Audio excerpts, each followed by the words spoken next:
It's all about truth. All of it. Every single thing. All boils down to the truth.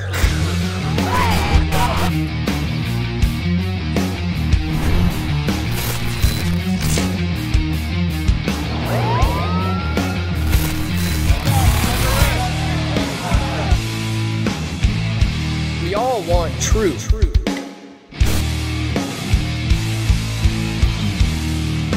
The truth will set you free.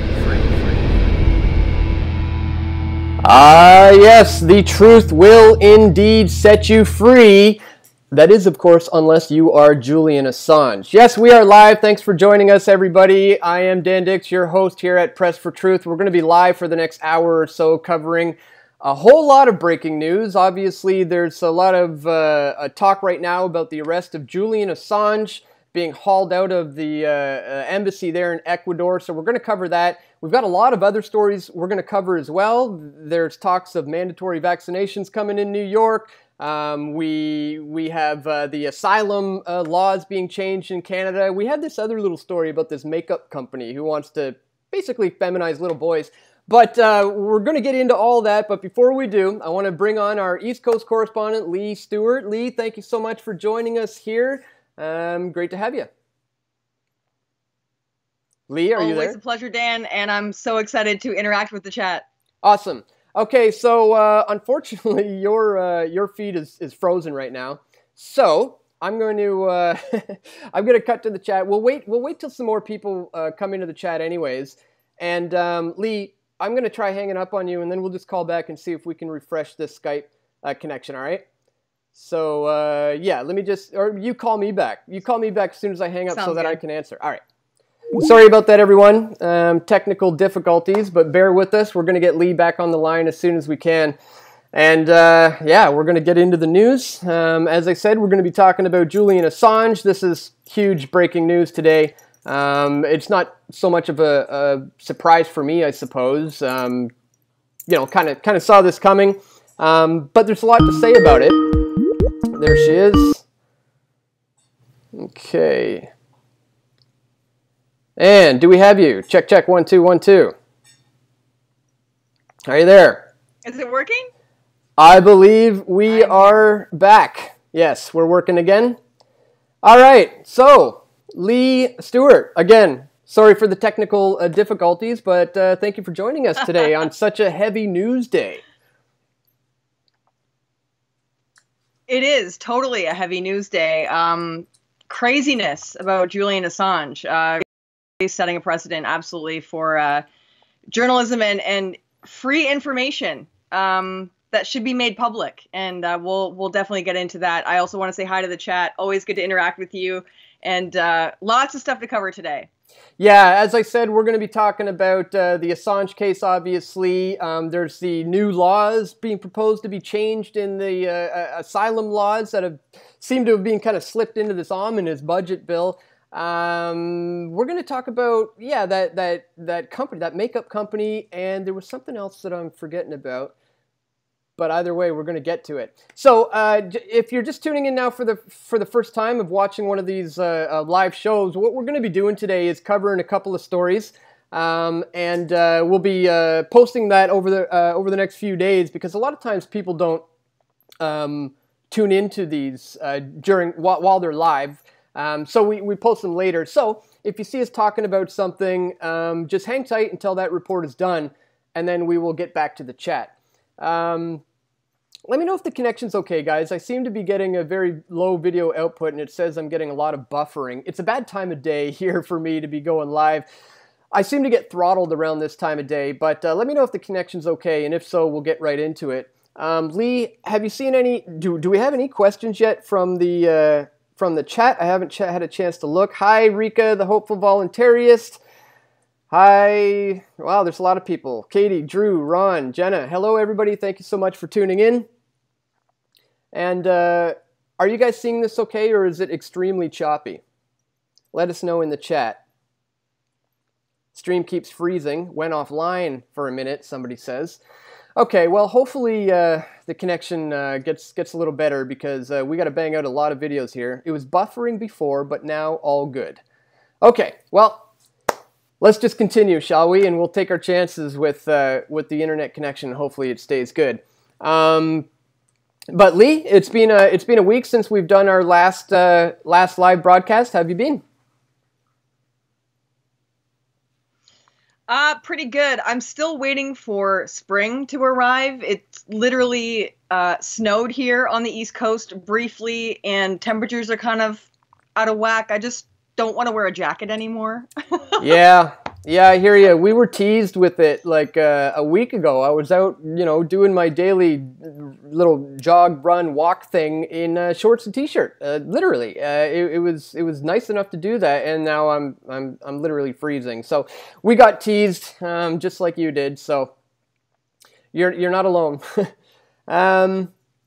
So as we said, we've got a lot of stuff to cover today, folks. So maybe we should just jump into it, but I'm getting another low video output signal again. It's saying it's buffering. So let me just wait a second, because it would be a shame to bang out a solid video report and have it completely choppy and not working for you guys.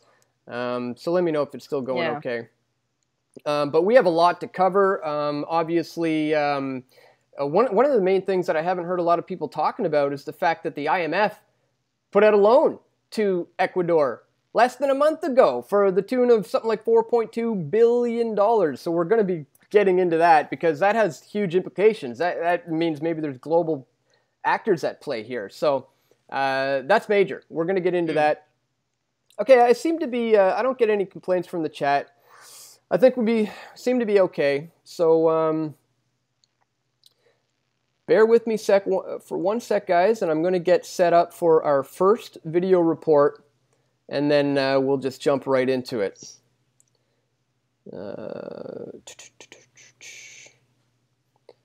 Okay. Almost ready. Okay. So, again, if you're just tuning in, what we're going to do is run through this video report about Julian Assange and what's been going on with him. And then as soon as we're done with that, we'll come back to you, the live audience here on YouTube. We'll address the chat, take your questions. But for now, we're just going to kick right into this video. So I don't really know how I'm going to start this off, but I think I'm just going to, well, let's just kick it off. You ready, Leigh? I'm ready if you are. Okay, awesome.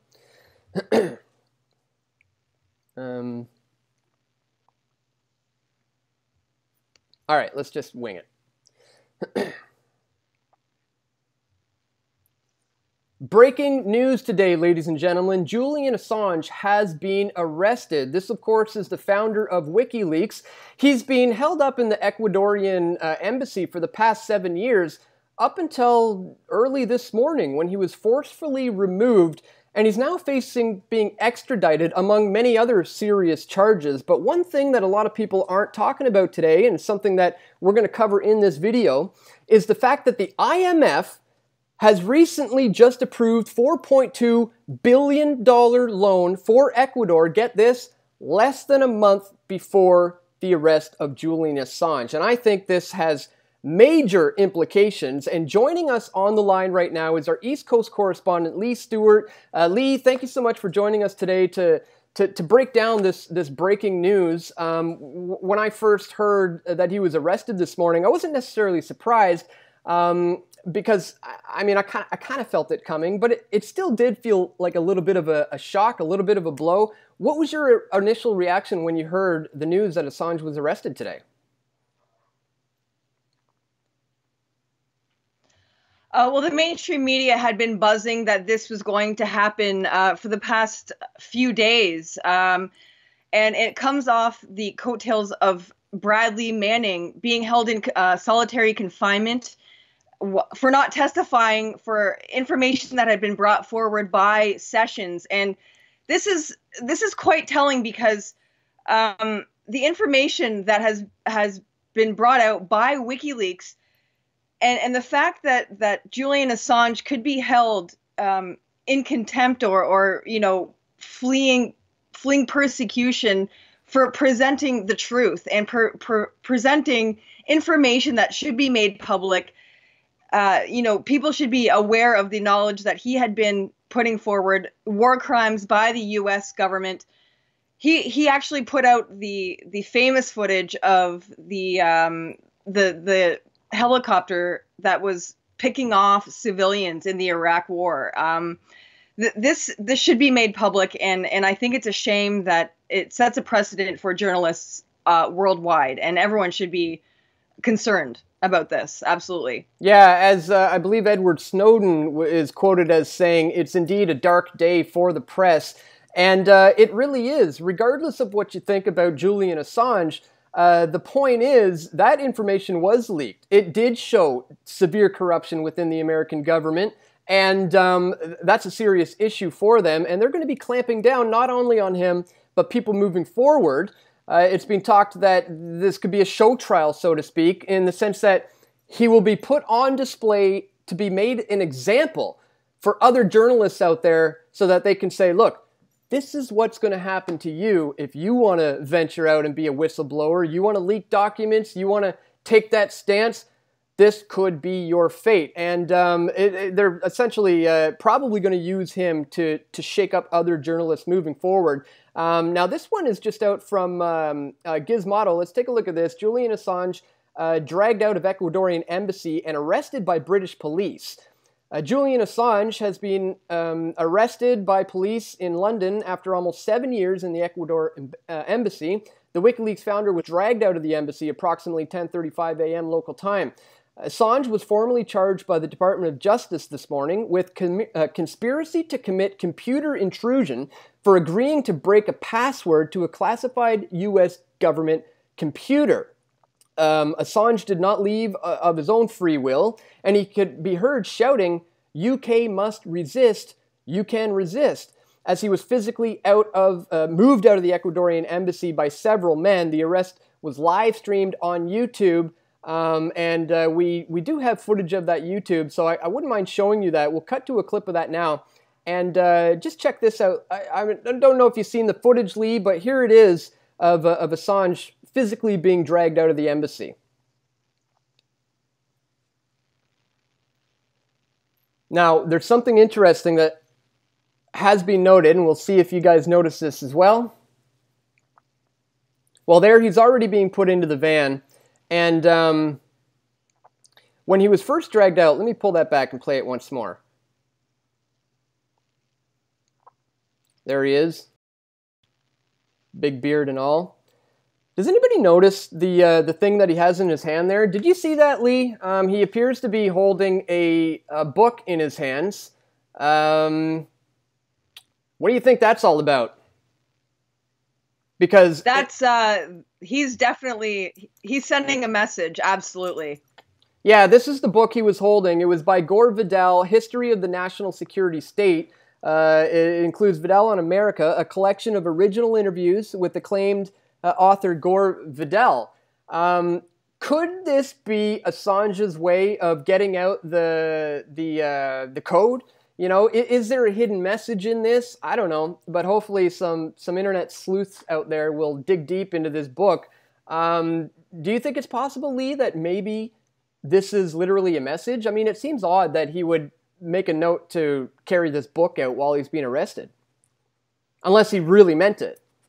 Well, he has, right, and he is known for exposing corruption within the U.S. government, especially the U.S. military complex.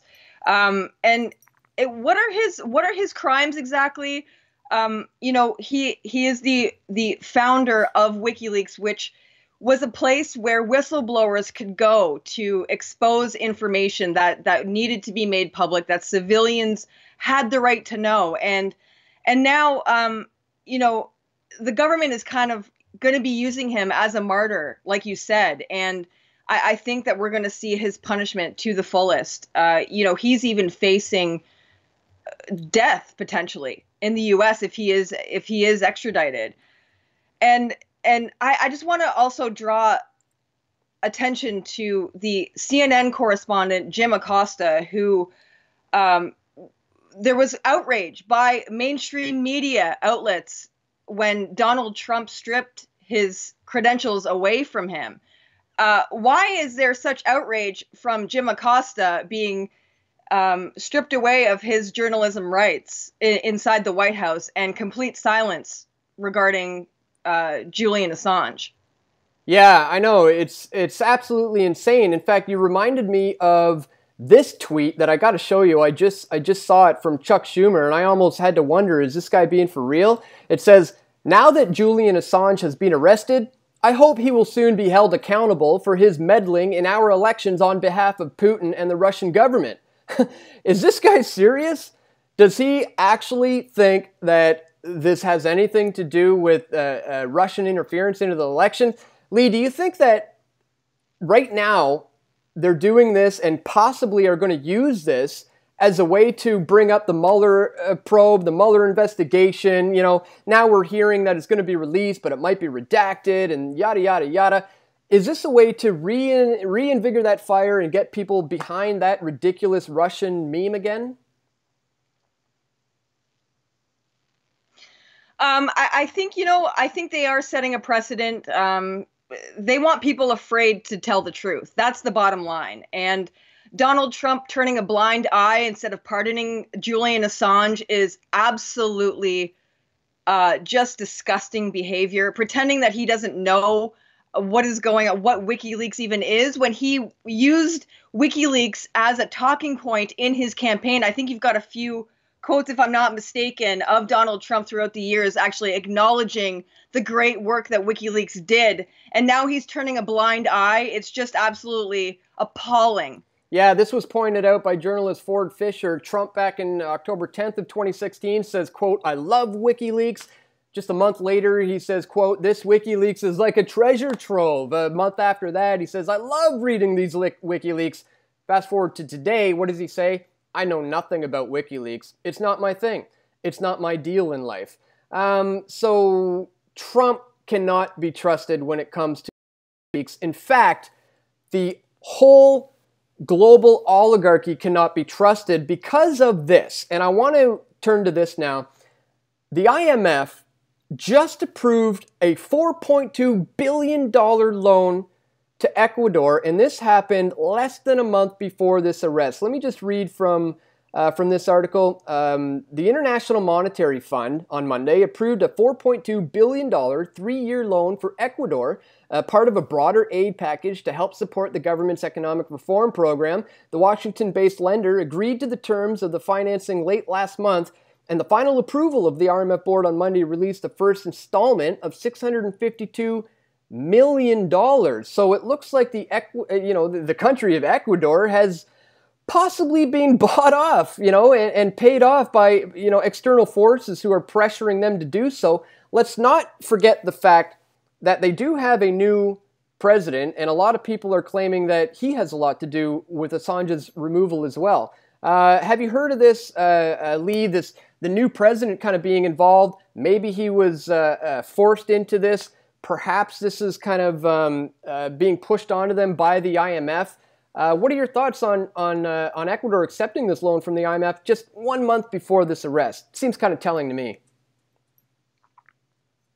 Right. I've been taught to always follow the money, and that's usually where the answer lies. Listen, the government wants us to listen to corporate shills like CNN, like mainstream media, who are, in fact, they've been caught lying several times, and they want us to turn a blind eye to real journalism, real answers, real truth, and they'll do anything to stop the truth about their corruption getting out. And as a matter of fact, I'm not going to stop questioning journalists. I'm going to keep even questioning them even more. And I really hope Julian Assange comes out on top of this because, like I said, he is a martyr. And this is really going to set a precedent for journalism in the U.S. and worldwide, as far as I'm concerned. So my thoughts and prayers are definitely on the side of Julian Assange, and hopefully the UK decides to change their mind on extraditing him to the U.S. Well, let's go ahead and take a look at what he's actually being extradited for. This out from BBC.com. Why does the U.S. government want to extradite Assange? Assange set up WikiLeaks in 2006 with the aim of obtaining and publishing confidential documents and images. The organization hit the headlines 4 years later when it released footage of U.S. soldiers killing civilians from a helicopter in Iraq. Former U.S. intelligence analyst Chelsea Manning was arrested in 2010 for disclosing more than 700,000 confidential documents, videos, and diplomatic cables to the anti-secrecy website. She said she only did so to spark debates about foreign policy, but U.S. officials said the leak put lives at risk. She was found guilty on a court martial in 2013 of charges including espionage. However, her jail sentence was later commuted. Now, what are the charges against him?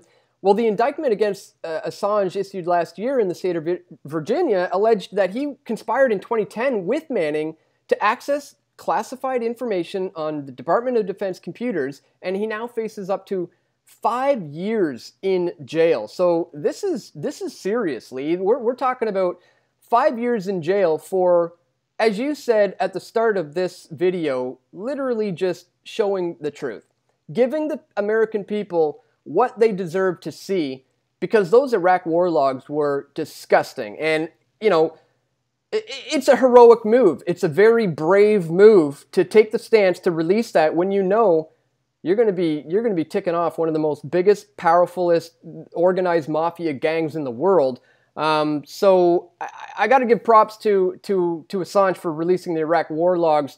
So yeah, Leigh, I mean, 5 years. This is probably going to, have some journalists shaking in their boots, certainly some whistleblowers, especially people who currently have information now and are thinking about coming forward. Maybe now they're gonna think twice. But I hope to God that that's not the case. What do you think? I also want to remind people of the sexual assault accusations against Julian Assange that they tried to make him come out of hiding for. And they said, if you just, come out of hiding and kind of acknowledge this and testify and there wouldn't be any other charges laid on. And he literally quoted his lawyers on his behalf this morning at the press conference, he said, "I told you so." And these aren't going to be the end of the charges of what we know now. I bet you they'll be racking them up. And this is just the beginning, as far as I'm concerned, as far as charges go against Julian Assange. This is just crazy. And like I said, I really hope that the UK decides not to extradite him to the United States. Yeah, it's sad to say, but I agree. I think they're going to try everything they can do to run him through the mud, discredit him as much as they possibly can in a massively public show trial, to try to set an example for any kind of journalists who wants to be brave enough moving forward to release that type of information. So this is an incredibly important one for us to continue to pay attention to, guys. This is why we wanted to break this to you today. Leigh, do you have any other thoughts, any other points on this that you wanted to get out in regards to where this could be leading for the future of the freedom of the press? Well, I mean, we've been seeing nonstop 1984 instruction manual happen right before our eyes. Now our journalism is being attacked. I can just encourage people to keep seeking truth and don't be afraid, because that's exactly what they want. Question mainstream media, and I'm just speechless about this. Really, I think it's going to be a tough road ahead for the people and information. It's a war on information. That's basically what it is. Yeah, that's a good way to put it. They have just kicked up the info war by a major notch by taking out Assange. It's like they took out one of our limbs in the freedom and liberty movement. But there is room for healing, guys, and we just need to continue to pay attention to this. We need to raise awareness about this, and we got to let other journalists out there know. Don't let this shake you down. Don't let this make you afraid. They're certainly just trying to use this as a show trial to scare other people out of doing similar things. That's all for today, guys. I just wanted to bring that to your attention. Leigh, thank you so much for joining us to cover this breaking news today. Guys, if you appreciate this video, please click the thumbs up button, share this one, get the word out about what's happening to Julian Assange. And if you support our efforts, please check the links in the description to find out how you can join us or how you can contribute. And that's all for today. I want to thank you once again, Leigh. I want to thank you all for tuning in. This is Dan Dix and Leigh Stewart reporting for Press for Truth. We'll see you next time. Thanks, Dan. All right. Sweet. It's another one in the bag. All right, let's go back to the chat window and make sure we still have a YouTube audience with us. Still have a connection, I hope. Let's see. Yeah, we went. I noticed we went offline for a minute there. Did we? Yeah. Yeah, just for a minute. Okay. Oh wow, yeah, I got a lot of comments coming through. Okay, let's try. We'll try to get to some of your guys' questions here. Let me flip over to the chat again. Bear with us. We're going to scroll through here and see if we can see any questions you have in terms of that story about Julian Assange. I have a bit of a delay on your Skype, Leigh, but it doesn't seem to. It still seems to be good video and good audio, so it's all good. I'm not seeing too many questions here. A lot of comments. Let me know if you see anything as well. But if we don't get onto too many questions, we may just move on to the next story.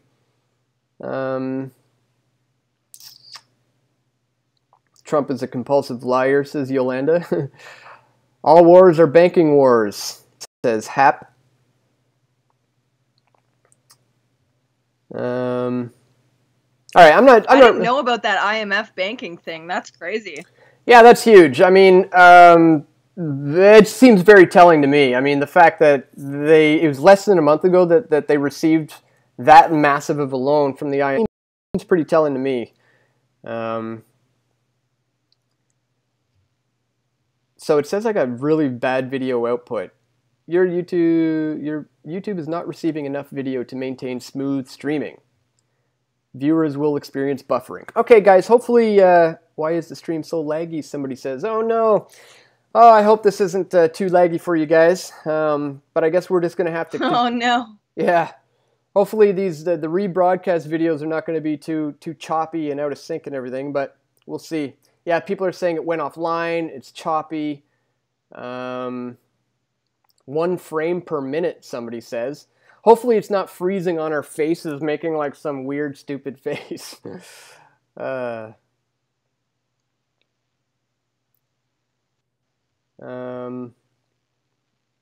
I see a lot of people saying we're still getting some buffering issues. Let me scroll down to the bottom. How are we looking now, guys? We're probably gonna move on to this next story. If the video and audio is good enough, then we'll move on. Let me know. Buffering issues also here. Somebody says everything has been great on my end. Audio is fine, video's choppy. Yeah, I see that from Rika. Thanks for the heads up. Update, somebody's saying we're getting like 1 frame a second. Well, unfortunately, it's a bad time of day around here for me to get online. I've noticed things slow down for me around this time, so I probably shouldn't do live streams around this time anymore because the internet gets totally bogged down around it. If we're not too choppy, maybe we'll just jump into the next one. So, Leigh, is there any questions that you can see there? I'm just going to bear with me for a sec while I set up. I'm not seeing it. There's a bit of a delay. Yeah, okay. Hang on. Let me get the next story ready to go. Just give me 1 sec. Okay, that's good. Okay, where did that go? Sorry guys, it's funny. I'm literally trying to do all the editing and the reporting and everything on the fly. So bear with me. Okay, here we go.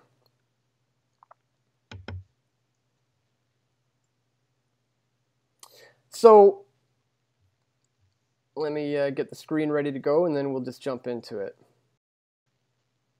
Here we go. So our next story, of course, is about this, the asylum seeking laws being changed here in Canada. That's pretty big. Let me make sure I got everything lined up, ready to go. Okay. So I don't know what I'm going to say to start this one off, but I think either way I'll keep it short and sweet. And yeah, we'll just get right into it. Hopefully the video feed is okay. Okay, one sec.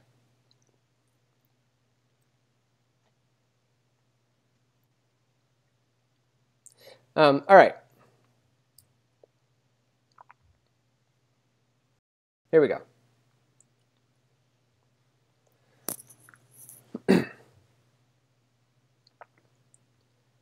New controversial laws to Canada's asylum laws have been slipped into a rather massive omnibus budget bill by the Liberals, perhaps in an effort to have it go unnoticed, but Canadians have noticed and they're up in arms about it. And joining us here on the line today to help us understand exactly what's going on with this new law that they're trying to pass is Leigh Stewart, our East Coast correspondent. Leigh, thanks so much for joining us to help us break this one down. We got a few articles that I want to cover in regards to what's happening here, but in a nutshell, what the heck is this all about? It seems that they've kind of slipped this one into this omnibus budget bill, hoping people wouldn't see it. Maybe. What have you discovered so far?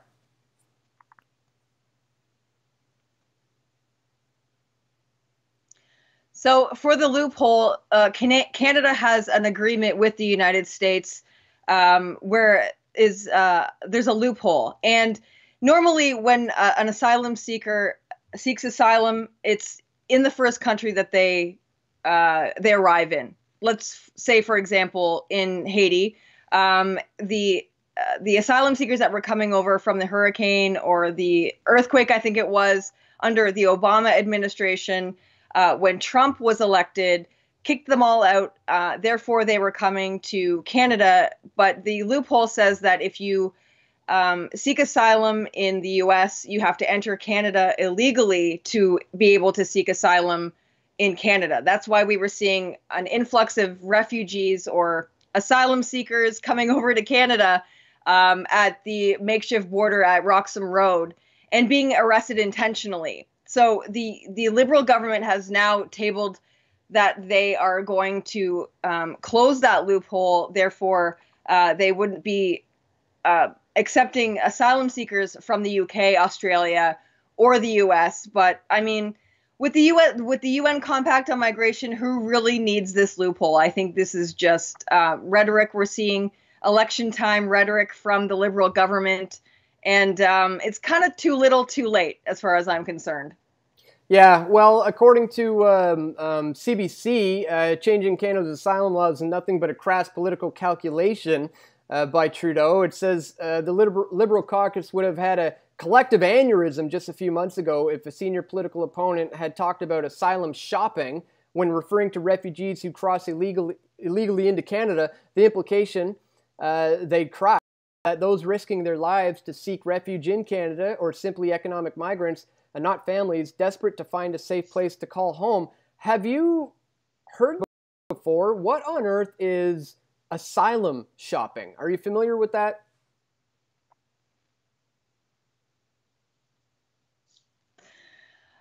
Yeah, I mean, it's the best country with the best stuff to offer, right? So we're seeing they're not asylum seekers. They're economic migrants. They're the ones that are coming from Eritrea, from all countries far and wide, ever since Trudeau put out that tweet that we are all so grateful for, where he put out to the world that Canada was accepting anyone fleeing terror or persecution. But now we're just seeing a whole bunch of economic migrants as, the rest of the West is, coming over from taking advantage of our system and any sort of eye care, health care, housing. We're seeing migrants being put up in hotels. And like I said, this loophole closure is too little too late. And let me remind you that the wait time to be processed by an asylum seeker is up to 5 years. So these people who are being processed and potentially facing rejection won't be doing so to 5 years. Therefore, they can live in Canada on the taxpayer's dime, collecting free healthcare, free schooling, a place to live, and not even potentially being rejected until 5 years. But here's the thing, is that the people that are coming over into Canada now are undocumented, or they're not even coming from an asylum in the United States or the UK. They're coming from a direct country elsewhere with, paperwork that is probably fraudulent. And like I said, this loophole is just election time rhetoric, and globalism is the agenda here. And, Trudeau is looking for voters. He's not going to spoil that. What we're seeing here is just the Liberal government pandering a little to the right, like we always do see during election time, to just kind of potentially get more votes from conservative voters, or I don't know, people think that maybe they trust their government and maybe believe him. Yeah. But I going forward, I don't see this loophole actually doing any good. I think we're too far gone as far as I'm concerned.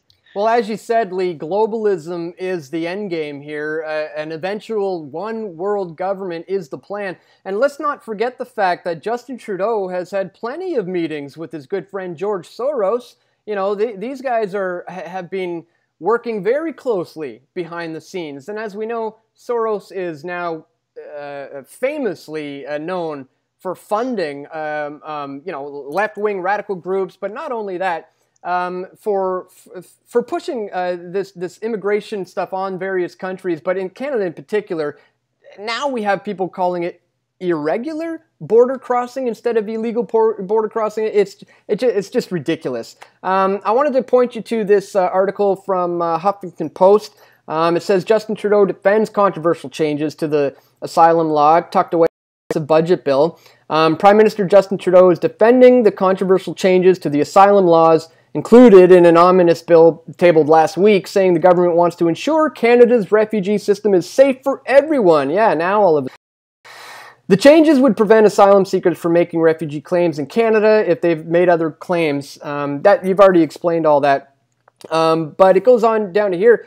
It says here, Scheer says that the borders need to have integrity. Conservative leader Andrew Scheer blames Canada's border woes on Trudeau, based on a tweet that he issued in 2017, where he welcomed refugees. And he makes a pretty good point there, just as you did. And then, of course, we have Bill Blair and a spokesperson. Our proposed changes include measures to deter irregular migration and maintain the integrity of our asylum system by preventing access to those who with repeated claims in different countries. So really, man, this one is pretty blatantly obvious to me. They're just, could you call it virtue signaling, maybe trying to save face, if it were, because as you said, we are in the lead up to another election.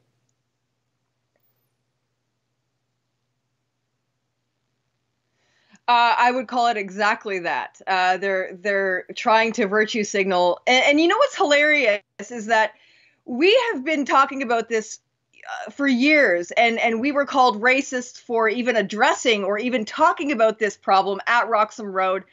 But it's okay when they say it. They're not racist. They're not they're not facing smear campaigns.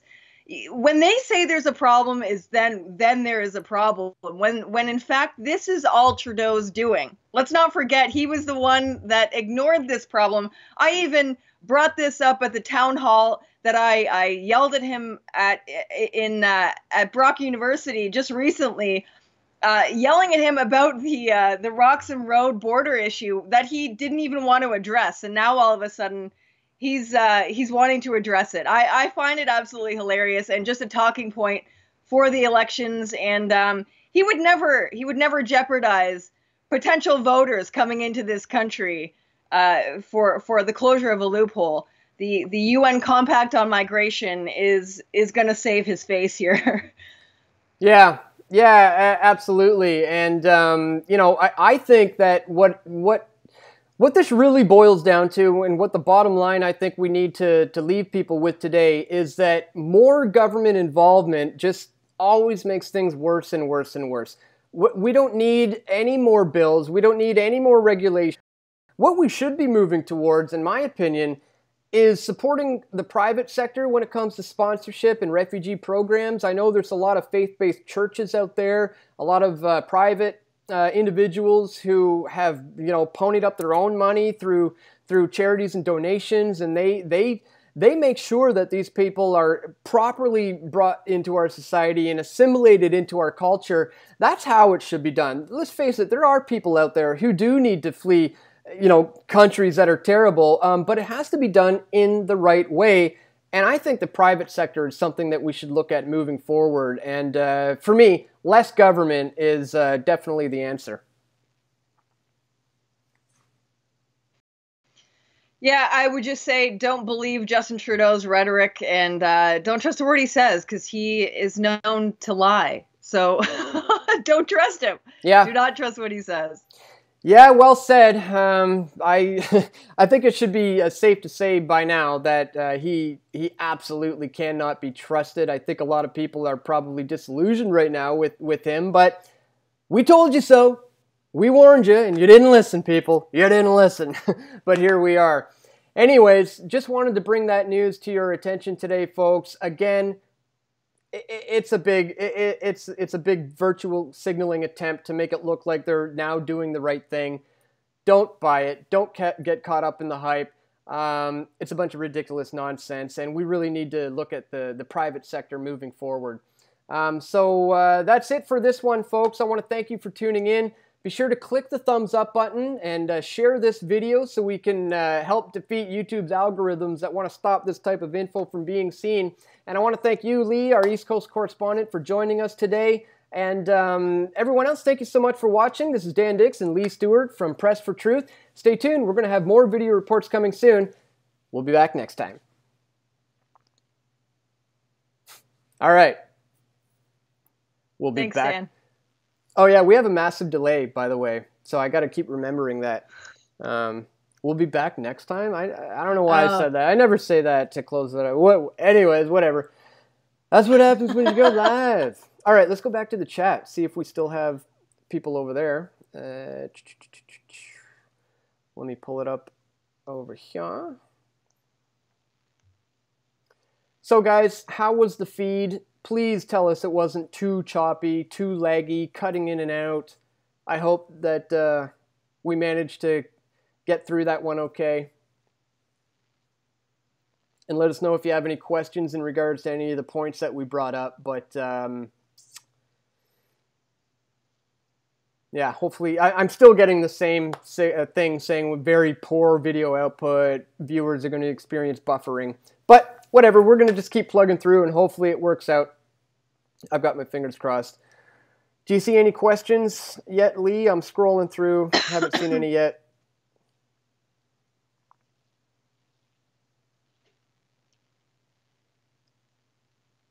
It's pretty delayed.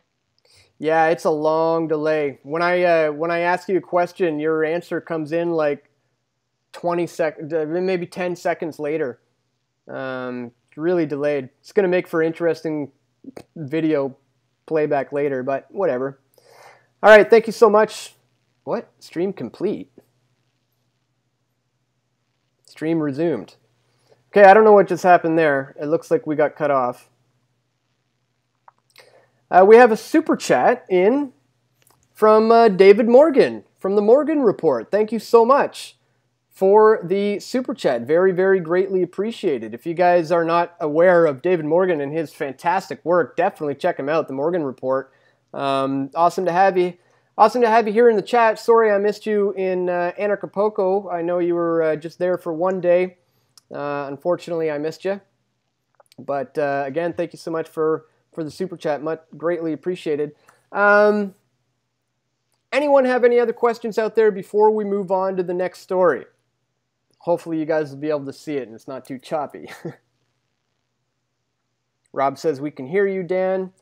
Sounds great, but video lags a little. Okay, it's choppy, but audio is good. Well, you know what they say, as long as the audio is solid, you still got a watchable video. If the video's no good, if the audio's no good, then it's just unwatchable. But if the audio's good, we're good. Wow, yeah, some people can only watch it at 144p, says Sweetie Squad. Snarly says it sucks. Rob says it's cutting out. Wow, this is a shame. We got a lot of really good information to cover today, and unfortunately we don't have a great connection. But anyways, we'll just keep plugging through because you never know. Maybe on the rebroadcast it won't be so choppy. Sometimes YouTube fixes it. This is why we should move to DLive. Yes, that's a very good point. I am now on DLive, as I know you are too.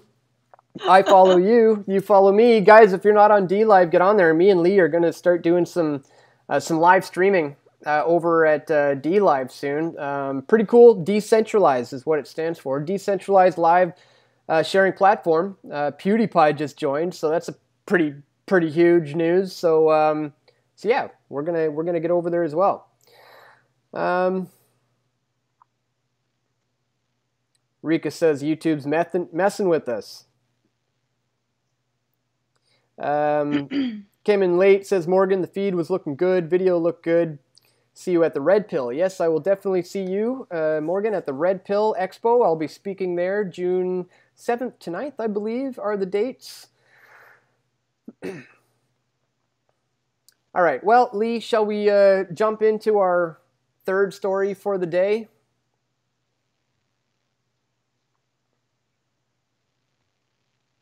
Yeah, which one's that? This one is all about mandatory vaccinations in New York City. Unbelievable that we're at that point, but we're at that point. Mandatory vaccines, guys. We're being hit by at all angles, eh? Yeah. Yeah, it's an all-on assault right now. But this is just taking it to the ultimate crazy extreme. Okay, sorry, I just got to check some things. Some things seem to have moved around. Whatever, I'm sure it's fine. We'll just get into it. All right, so let me just get this set, and then we'll jump right into this one.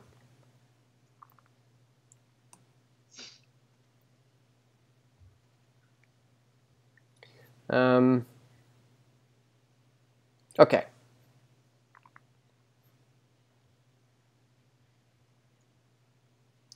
All right, you ready, Leigh?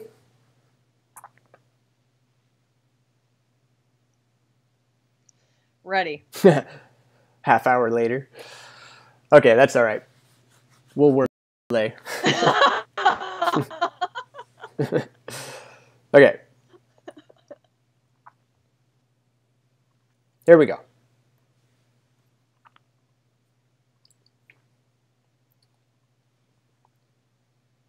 Mandatory vaccinations or forced inoculations sounds like something out of some sort of futuristic sci-fi horror film where humankind is treated like animals. And I wish this was the thing of science fiction, but sadly, it's becoming a reality right now here today. Some of you may recall just last month I put out this video. The government wants mandatory vaccines for your children, what you need to know. And we pointed out that you know you're living under tyrannical, when forced inoculations are mandated as law. Residents of British Columbia, Canada are now one step closer to living out this Orwellian nightmare as the nanny state is taking incremental steps to make vaccines mandatory in BC schools. Well, that's here in Canada, where they're just kind of talking about it. They're just kind of making the moves to get in that direction. Well, check out what's happening in New York City today, folks. They are just flat out going for it. They just decided to do it. New York City orders mandatory vaccines in Brooklyn amid measles outbreaks. So joining us on the line to break this one down for us is our East Coast correspondent, Leigh Stewart. Leigh, thank you so much for joining us here today. This is huge, crazy breaking news. I can't believe we've actually come to this point where they can announce, yes, mandatory vaccines are going to be the thing. What did you first think when you heard this outrageous news?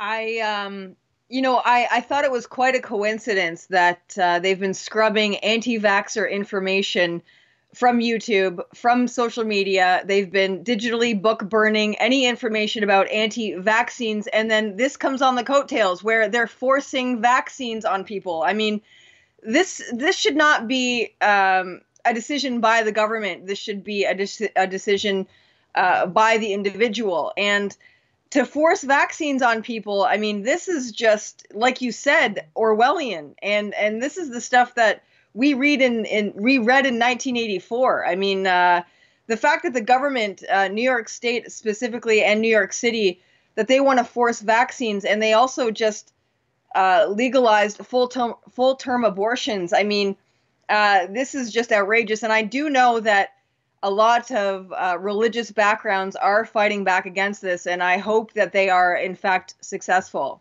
Well, they seem to have been targeting specifically the Jewish community in a certain area, area code where there is a lot of people who have, learned all about the dangers of vaccines, and they're questioning vaccines, and they've, kind of joined the anti-vax movement, if you will. And they're the ones who are essentially being targeted for vaccinations. This just out from CBC. New York City orders mandatory vaccines in Brooklyn amid measles outbreak. It says New York City declared a public health emergency Tuesday due to a measles outbreak and ordered mandatory vaccinations in one neighborhood for people who may have been exposed to the virus. Mayor Bill de Blasio announced the unusual order amid what he says was a measles crisis in Brooklyn's Williamsburg section, where more than 250 people, mostly members of the ultra-Orthodox Jewish religious community, have gotten measles since September. The order applies to anyone living or working or going to school in 4 zip codes in the neighborhood. The declaration requires all unvaccinated people who may have been exposed to the virus to get the vaccine, including children over 6 months. And here's the one that really bugged me, Leigh. People who ignore the order could be fined $1,000. The city said it would help everyone be covered by the order to get vaccines if they can't get it quickly enough. But here, what Blasio said, if people will just simply cooperate quickly, no one's going to have to pay the fine. So if you would just, submit to government, look, just do what we're telling you to do. And you won't have to be extorted. That's essentially what that sounds like to me. What are your thoughts? Doesn't that sound kind of intimidating to you, Leigh? And draconian? Yeah, it's the fear-mongering that we've been hearing a buzz about for the past few years. They tried this with the H1N1. They tried this with Zika. They tried this with Ebola, and no one was budging. No one was taking the vaccine. They even tried Walmart incentives for people to try to comply and get the vaccine, but the people weren't budging. And now they're forcing it on people because there is a resistance. People are educated. Now with the internet, they know that vaccines are linked to autism. They know the ingredients inside vaccines, and they know that the flu shot doesn't work. So now we're seeing the government with a strong arm trying to force this on people, and it's just absolutely draconian, like you said. And I would go down kicking and screaming before I got a vaccine. Absolutely. Yeah, me too. I mean, I'm quite happy with the fact that that I haven't received these, and you know, I don't even know how I would handle it if the government came knocking on my door saying I'd be fined $1,000 if I didn't. I suppose I'd end up paying the fine because I'm not going to take the shot. In fact, you know, we at Press for Truth here have largely been kind of responsible for raising a lot of this information. I can show you as far back as, look at this video I put out in over 10 years ago in 2009. Press for Truth continues coverage of the H1N1 vaccine, and wow, I was like 50 pounds bigger in back then, as you can see from that old YouTube video right there.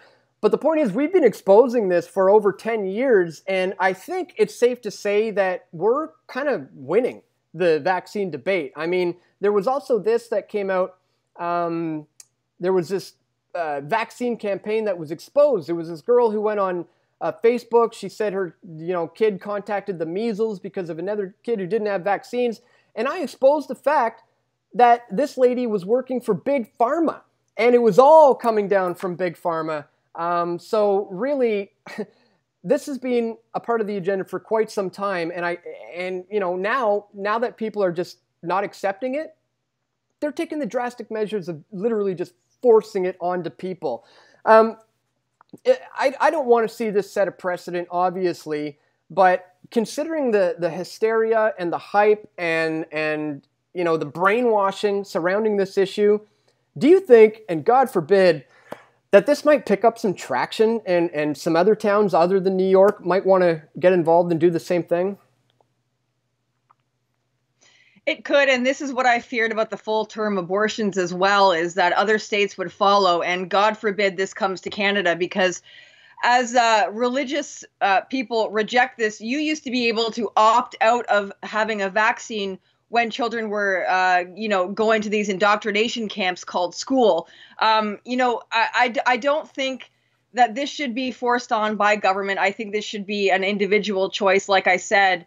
And, knowing what is in these vaccines, even the flu shot, have been proven not to work. And I think people were even, the people that were contracting the measles had already had the measles vaccine. So I don't think there's any correlation between the measles and getting vaccines. I think they're just using this as a scapegoat to force people's hand in getting the vaccine. And it's very unfortunate. And I hope that we can kind of nip this one in the bud. And like I said, anti-vaxxers are being scrubbed off the internet for any sort of information regarding the dangers of vaccines. So I hope, like I said, this doesn't become implemented in Canada, and I encourage people to fight against this 100%. Yeah, me too. We have to push back against this hard. I mean, they're pushing back against us.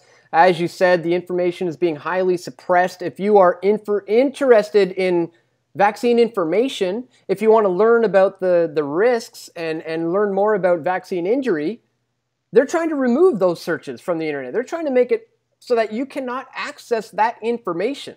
There's a great documentary called Vax that was recently pulled from Amazon streaming service. Just like that, because it's literally going against the status quo. And when you do that nowadays, folks, you're a target. You're a target of the oligarchy and the elite, especially when you're trying to stop their soft kill eugenics program. So I want to strongly encourage everybody to speak out about this, reject this.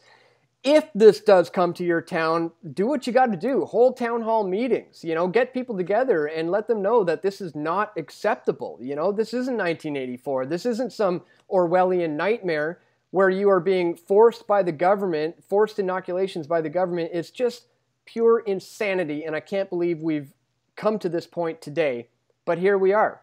So folks, we really need you to share this information. Click thumbs up button on this one. Share this one with your friends and family, because as we know, YouTube's going to suppress this information. they're a part of the problem when it comes to when it comes to raising awareness about the possible dangerous effects of vaccines. So we're going to need your help to spread this information. Click the thumbs up button, share this one far and wide, and join us on all these other decentralized blockchain-based platforms like DLive and Steemit and DTube and BitChute and Mine, these other ones, so that they can't suppress this information going forward. And if you want to learn about vaccines, you can do so somewhere like there. Yeah, that's it for today, guys. We just wanted to bring that one to your attention. Crazy what's going on over there in New York. Leigh, any final thoughts, I guess, on this whole mandatory vaccine thing and the people of New York? God, I feel bad for them right now. But any final thoughts on what we need to do moving forward?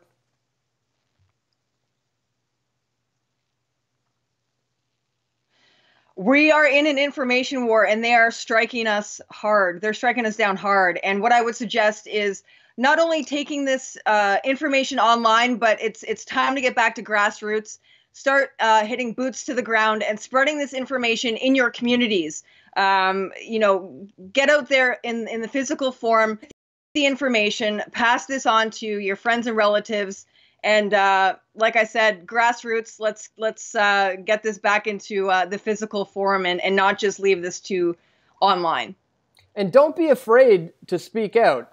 You're not alone. There's a lot of other people who question the safety of vaccines. And I know, a lot of people who are on the fence about it might be worried about, being looked at as a conspiracy theorist or an anti-vaxxer from their friends who are into this. But don't fear that. They'll get it. They'll get it eventually, and you'll be seen as a pioneer who did the right thing. So that's it for today, guys. Unbelievable that we've come to the point of having mandatory vaccines in New York. They're pushing for it here in Canada. Let's not let that happen. So click the thumbs up button, guys. Please share this video around with your friends and family. Get the word out that this is indeed happening. And I want to thank you once again, Leigh, for joining us here today and helping us break this one down. And I want to thank you guys for watching. Stay tuned. We're going to have more video reports coming soon. This is Dan Dix and Leigh Stewart reporting for Press for Truth. All right. I think that was good. I feel like I started wrapping it up kind of quick. I was like, wait, did we make all the points that we wanted to make? But I think we did. How did that feel for you? Yeah. I think that one was good, yeah. Okay, good. For a sec there, I was like, am I wrapping this up a little too soon? But it felt like it had a good flow, felt like it was a good time to end it. What do you guys think in the chat? How did that go? Was that a good video or not? Hopefully we didn't buffer or get too many video lagging issues. But I see a lot of comments in the chat, so that leads me to believe that they probably heard and saw everything just fine.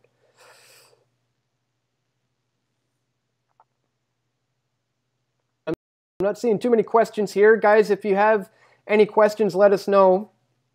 Otherwise, we're going to head right on to our last story of the day.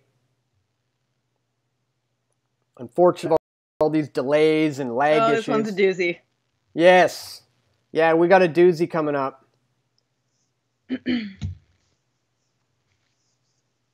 Oh, wow. I'm seeing the delay on the YouTube. It's way, way, way back. You're still talking on there. It's still really choppy and laggy. Oh, boy. Okay. Oh, well. That's unfortunate, but we're just going to keep plugging away here, guys, and hopefully when it re-uploads, the buffering issues will be all figured out. Okay, I'm going to set us up for the next video. And Leigh, if you can keep an eye on the chat, let me know if you see any questions. And I just got to get this next window set up. Okay, that looks good. Bear with me, guys. I'm just trying to get this next video ready to go. Of course, I'm doing all the editing on the fly while I'm doing the report. Any questions, Leigh? I haven't seen any yet. Not really. They're just saying that the audio's good, but the video's a little choppy. Mm-hmm. And there is a delay, so Okay. we're potato streaming right now.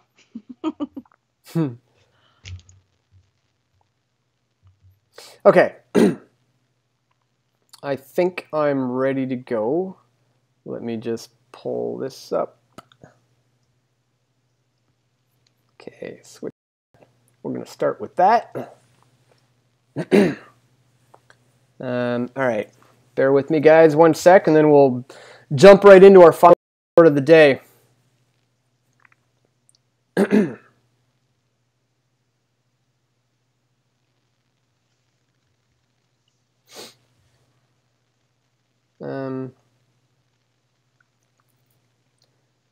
Okay.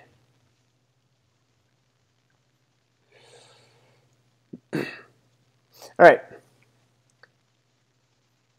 You ready, Leigh?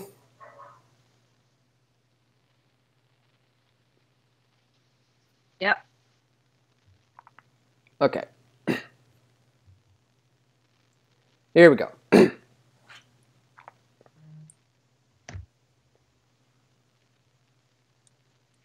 Remember face painting as a kid? You know, when you could go to the fair or the circus and you could have your face painted. You could pretend to be any kind of a animal or interesting creature that you wanted to be.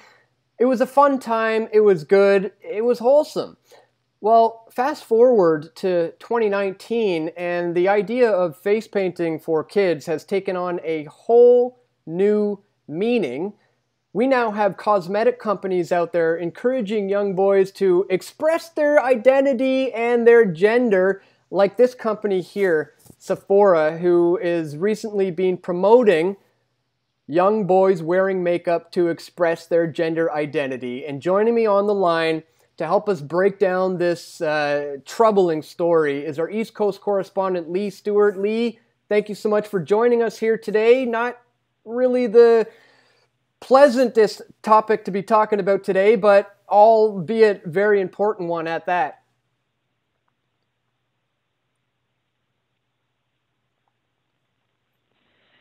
Yeah, we have, mentally ill people implementing bills like Bill C-16 here in Canada and compelled speech laws. And, there's YouTube videos and Netflix shows that are promoting disillusioned ideologies like your gender is, a social construct, and that there's over 1,000 of those. And teaching this to kids and letting them live out their imagination and convincing them, that they're a gender that is infinite and could change at any moment in time.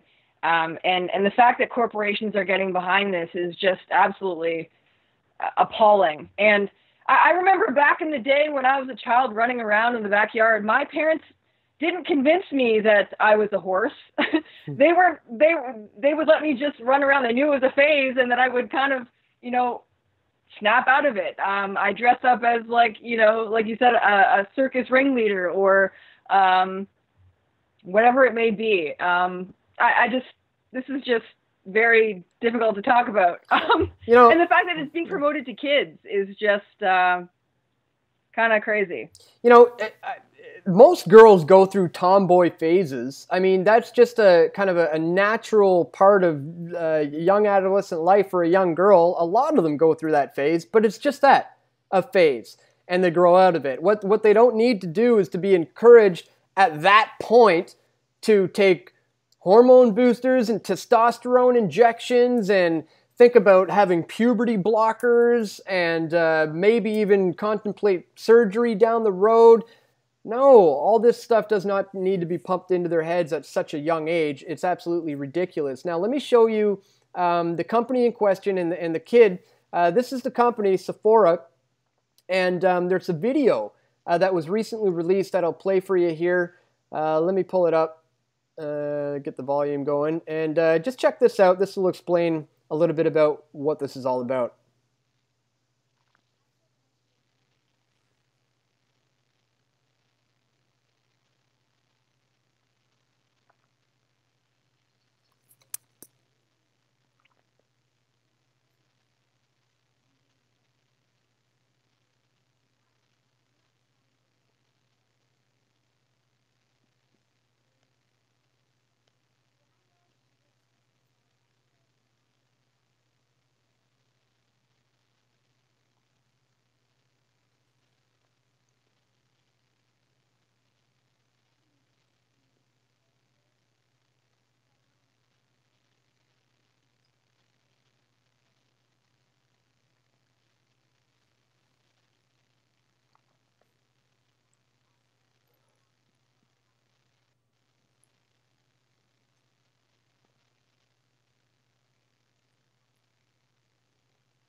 Wow. Well, there it is. One of the things that stood out for me immediately when I saw that, Leigh, was the mother talking about the fact that she almost felt like she was didn't want to, was trying to be politically correct in not being judgmental against her son, and that it would be unfair to question him or things like that. What is happening with parenting today? How is it that we've gotten to the point that the parents are thinking that it's politically incorrect to parent their kid? I mean, it's just getting outrageous. What are your thoughts on the mother's views here? Well, it's almost a scary Orwellian version of pageant moms in 2019, and mix that with Bill 89 here in Ontario that says that if you don't help your child, take these estrogen blockers or to transition to the opposite gender, and if you don't help your child do that, then you could be fined or possibly jailed for not doing so, and have your child taken away from you. It's almost a form of mental illness, and in fact, these parents, what they're doing is a disservice to their child, and entertaining something of an imagination that could be just a phase.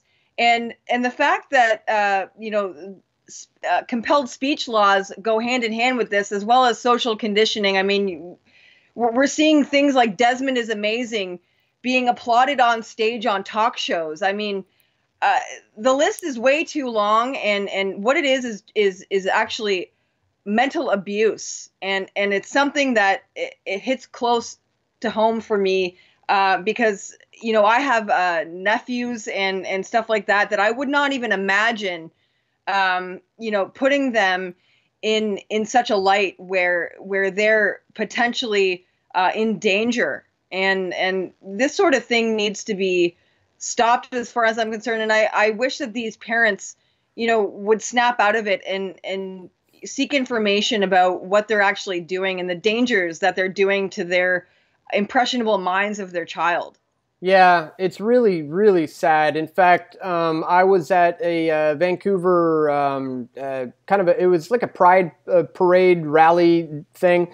And I've got the video up on the screen here. It was an interview I did with this lesbian couple and their daughter. And the video is titled Bill 89 and Gender Identity for Children. What is the world coming to? And guys, you have to see this video. You won't believe what these parents have to say in regards to allowing this little girl to choose exactly what she wants to do with her body and to decide how she wants to be, despite the fact that she's literally pre-puberty. I mean, these are little tiny children who do not know any better, and it's totally irresponsible of the parents to be pandering to that kind of thing because they're in this, current climate of being politically correct. As you said, we got kids like this, Desmond is Amazing. I mean, this is Lactasia. This is Lactasia, the drag queen, little famous drag queen on Instagram, going around giving shows all over the place. As you pointed out, here we have Desmond is Amazing. I put out this video a few months back, Pedosexuals Exposed, warning children are being sexualized at an extremely early age. And what a lot of people may not know about is the fact that upon seeing this video and a lot of videos like this, a lot of people complained to the police and to Child Protection Services. And Leigh, do you know what happened? The police investigated, the Child Service Protections investigated Desmond's mom because, I mean, the kid was stripping in gay nightclubs, for crying out loud. She was investigated, and they determined that there's nothing to see here. There's no problems.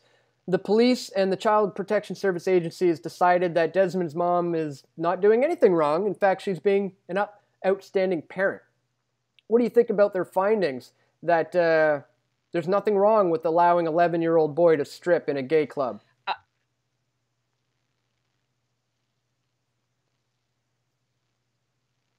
Welcome to Clown World. I mean, it's 2019, and the fact that the police aren't even, they're turning a blind eye to this is abuse. There's nothing else I can say about it. It's child abuse, and I just hope to God that there is somebody in that family that will give the mom's head a shake and help her realize what she's doing. And I also notice a common denominator, and I think Roosh actually made the point of in that tweet, along with that video, that there's no father present, that these are broken families. And that's exactly what this agenda is to break up the family nucleus. And we're seeing it at a faster rate. And I also want to point out these children that do decide that they're not what they are decided to be at birth, which is,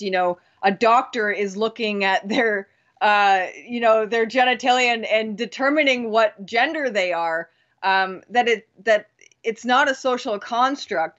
When these children decide to transition to another gender, they have regret, and they have actually commit suicide, and they actually decide that they are not what they thought they were, and they actually end up transitioning back to what they originally were. So it's like, is it a phase? Is it something that the government should be implementing? I mean, this is how do we even go back from this? How do we even reverse this? How far is this going to go? Well, I think one of the important points that you touched on there is the lack of the father figure, and in fact, just the destruction of the family unit in general. So perhaps, some of the things we need to do is to get back into traditional family living, and to not just to disband that outright. That brings me to this article that I wanted to read to you guys from Zero Hedge. It says, man up, statistics tell us that American boys are falling behind in just about every area. As a society, we appear to be really... Oops, hang on, sorry. I'm just going to skip that. As a society, we appear to be really dropping the ball because the numbers indicate that American boys are deeply struggling in just about every area. Many professionals are pointing to a crisis of fatherhood as one of the key factors. And as I pointed out the other day, approximately a third of all U.S. children are now being raised in a home without a father. 1/3 of all U.S. children. That's amazing. Of course, this negatively affects our girls as well, but there's something about the lack of a masculine role model that seems to particularly hurt boys. However, the lack of a traditional family structure cannot explain all of the numbers that I'm about to share here with you. As you will see, we are facing a crisis that will not be easily solved, and he basically boils this down to just a couple of categories. The author of the book, The Boys Crisis, Why Our Boys Are Struggling and What We Can Do About It, has identified 3 key areas that he's most concerned about. Number 1 being education. Number 2, down here, we scroll down to mental health. And of course, number 3, physical health. And I would venture to say that there's an all-out assault on all 3. And I think education is certainly good to be up at number 1, because maybe we just need to remove kids from these indoctrination brainwashing camps anyways. How about that when it comes to education? Maybe it's time we do a little bit more homeschooling, and then the mental health and the public health will follow. So what are your thoughts on the Zero Hedge article? I think it's pretty much in agreement with your point that we're looking at a destruction of the family unit. We're looking at a problem with fatherless homes, and perhaps the way to go about reversing this is to fix the education system so that we can fix their bodies and minds. Yeah, I would agree with the points made in that Zero Hedge article that the family nucleus has broken down intentionally. Not enough masculinity, way too much feminism. way too much soy. And you know, the economy these days, both parents are having to work and leave their kids in indoctrination camps like school. They don't have the option to homeschool their kids, and that's all done by design as well. Things like Netflix, things like you know, kids watching TV, too much TV. They're learning these things, and parents are having to rely on things like TV, Netflix, video games, just not spending enough time with the family is breaking it down. And I would say all of those things that were listed in that article are a larger piece to the puzzle. And you know, bringing back the family nucleus is a large part of the solution to this. Absolutely. Yeah, absolutely. And to be honest, I mean, since we're in such this politically correct climate, we can't be afraid to speak out against these things. You know, a lot of people, Leigh, claim that we are, you know, being bigoted or hateful. You know, what's the big deal? It's just a kid playing with makeup, you know, no foul, no harm done here. Well, guys, there's a bigger agenda here. There's bigger things at play here.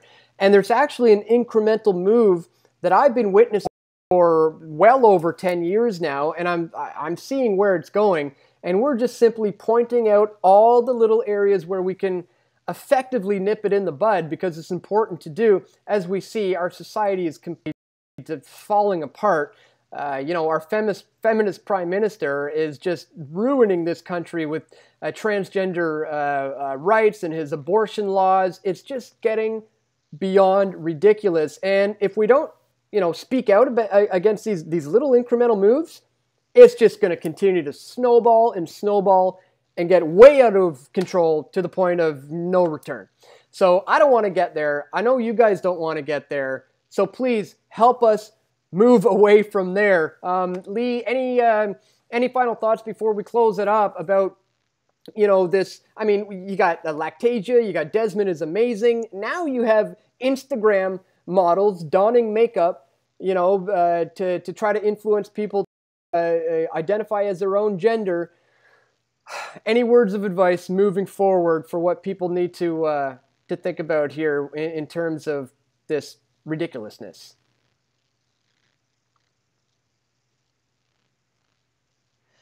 This is the slippery slope we've been talking about, and you know, I'm speechless once again. I mean, this is clown world we live in, and how many more compelled speech laws are going to be implemented, and how many more Bill 89s are we going to see? It's just where do you draw the line? I mean, how many more genders are there? I think 1,000, or in it. It's like we said, I'm speechless. Yeah. I don't even know what more to say. It's just I hear you, man. That's where it's leaving me too. And in fact, I think that's how a lot of Canadians feel right now. They're looking at this going, what? I mean, how did we get here? When did this happen? My God. So yeah, if you are feeling the same, you are certainly not alone. So please don't feel bad about speaking out against this, because we have to raise awareness about this now before it gets way out of control, which we're quickly seeing it do. So that's it for today, guys. This is something we wanted to bring to your attention. We felt it was important to bring to your attention today. Again, please share the information. Click the thumbs up button if you appreciate the information we presented today. I want to thank you, Leigh, our East Coast correspondent, for joining us. Stay tuned, everybody. We are going to have more video reports coming soon. This is Dan Dix and Leigh Stewart reporting for Press for Truth.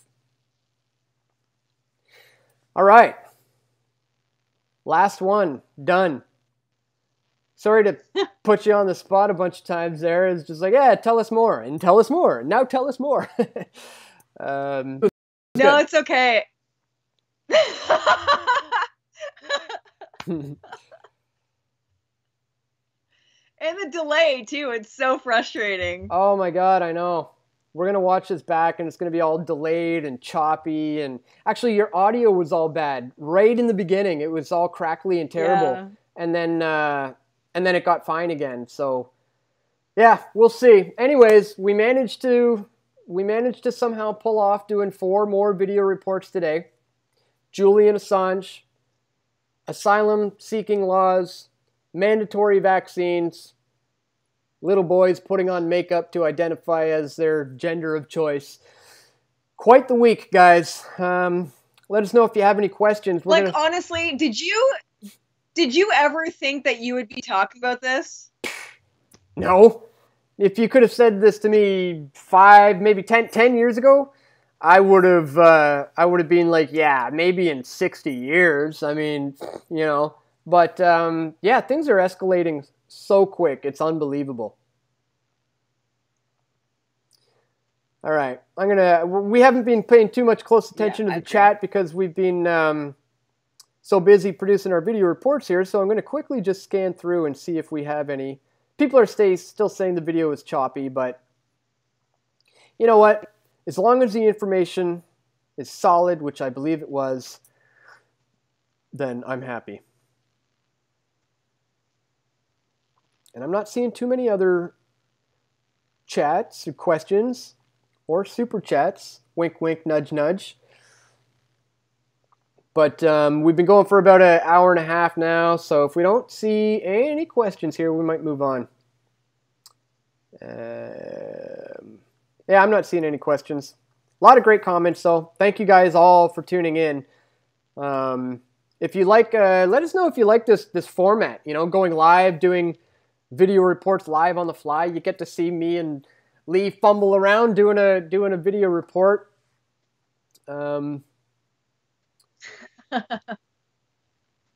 I like it. I'm having fun. It's kind of fun because, usually I have something scripted out, but it's fun to kind of play it out in real time because I think it's more real, right? When it's not scripted and edited, and yeah, you get to see us make mistakes all the time. Yeah, I learned I learned that a long time ago, where I over prepared for interviews. I'm talking back when I first started. I used to the very first time I was on Alex Jones. Okay, here's my example. I was nervous. It was 2008, I think it was, and yeah, I remember I was nervous, so I over prepared. I tried to think of how I would respond to every single possible question he might have, and I had a scripted, prepared answer for every question he might ask. And then when he did ask that question, I would all of a sudden get so nervous because now I'm performing. I'm not talking anymore. I'm trying to remember my lines. And it never came across as natural. It totally looked like I was nervous. And from that moment, I learned my lesson. And I was like, never again. I am winging it from here on in. And I've never turned back ever since. Winging it is the way to go. Absolutely. Wow, I'm just seeing on the replay. I have talking points. I have little cliff notes of. Mm-hmm. Yeah, I do the same. I know it's hard with the delay.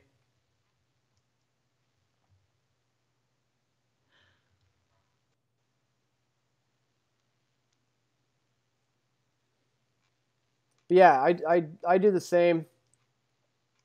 I see. Oh, okay. I just saw another super chat pop up, but I'm not seeing it in the chat window. That's odd. Let me see if I can find this. All right, we have a super chat from William. Thank you so much, William. I like it, he says. Very much appreciated. Guys, share this link too. Put it out there, share it. We're going to end it pretty soon. This is pretty much the end of the broadcast, but it's going to, the rebroadcast is going to play, and then we're going to upload these video reports in individual snippets. I'm going to get one up hopefully in the next couple hours, and the rest of them over the course of the weekend. But Leigh, I think it may be time to call it. I'm not seeing too many questions here in the chat. So unless you have any other thoughts, maybe we'll call it. What do you think? Sounds good to me. The lag is kind of unbearable. Yeah. I know. Because I'm like answering you like an hour later. I know. It's weird. I ask a question and then I just sit here like waiting forever for a response. It's going to look weird in video, but whatever.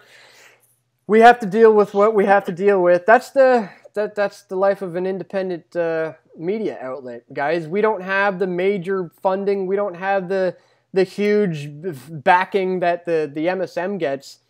What we have is you guys, and that's much, much, much better. And I wouldn't take that away for anything, guys. So thank you so much for tuning into this live stream. I see there's such a huge delay. I'm looking at the feed now, Leigh, and it's still back on our makeup story, like halfway through it. So wow, there's a massive delay. But anyways, hopefully it all works out. Oh, wow. I'm going to stop rambling now because this is going to continue to be out there on live YouTube. So maybe we'll call it now. Kind of rambling at this point, but yeah, no more questions in from the chat. So I think we're going to call it. Thank you so much, everybody, for tuning in. Thank you for being a subscriber of ours here at Press for Truth. We appreciate your support. We love it when you join us here in the chat. We love to interact with you guys. Be sure to support Leigh. She has a PayPal link. You gotta send that to me in the message so I can put it right now in the description so I don't forget. We'll put that in the description. Also check out to where you can donate to Press for Truth in general, and all those links are located in the description below. Guys, thank you so much for watching. I'm gonna stop rambling. Leigh, I'm going to say goodbye, and I'm going to wait 10 seconds for you to say goodbye too.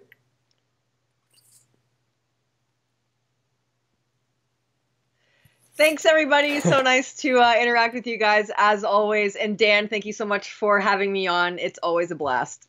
My pleasure, as always. And once again, thank you. And thank you, everyone, for watching. Don't forget to check the links in the description to find out how you can join us as a member or join us as a PFT patron or use the Patreon alternative to show your support for our efforts here at Press for Truth. Other than that, that's all. We're going to have more video reports coming soon, so stay tuned. This is Dan Dixon, Leigh Stewart, reporting for Press for Truth. Take care, everybody.